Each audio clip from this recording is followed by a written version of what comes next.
Hey everyone, I'm Sushruth and I work on Bito. In this video, I'm going to demonstrate how Bito helps you review and catch code problems that are very common.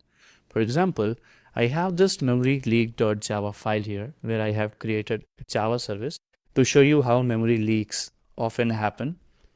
In this code, each request creates a request context and then registers a listener on a global event.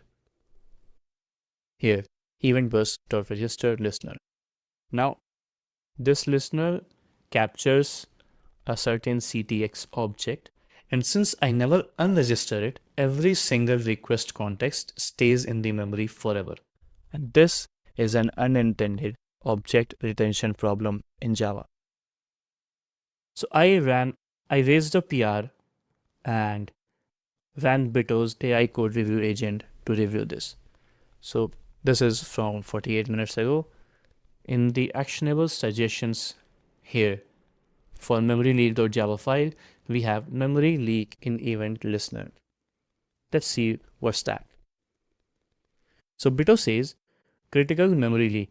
The anonymous event listener registered at line 83 captures a request context implicitly, creating a strong reference that prevents garbage collection. And the listener is never unregistered from the global event bus, causing all request context objects to be retained indefinitely. Now it also gives you two fixes. First is adding the unregistered comment, or we can also modify event bus to use weak reference based listeners to allow automatic garbage collection. So let's try and ask Vito some questions here. I want to understand what is the trade-off that mean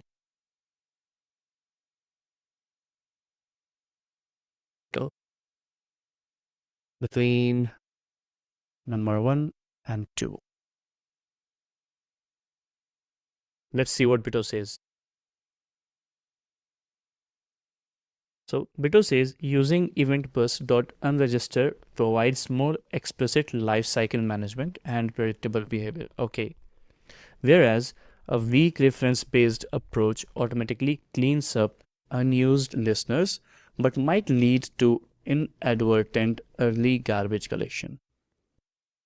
Now each method has trade-offs in terms of control versus automation. So Bito flawlessly caught this memory leak problem, gave us two solutions, and then also gave us the code suggestion here. So on line 87, we just have to add eventBus.unregister listener. Let's ask for, give me the code suggestion for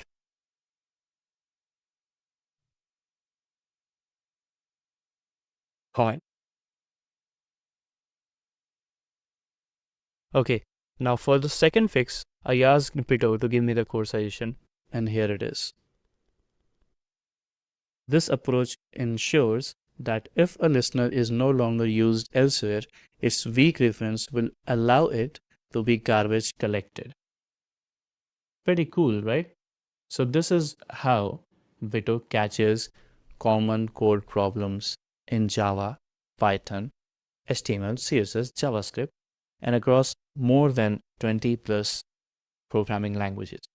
I hope this video makes sense. If you have any question, feel free to reach out to the Bito team. Thank you.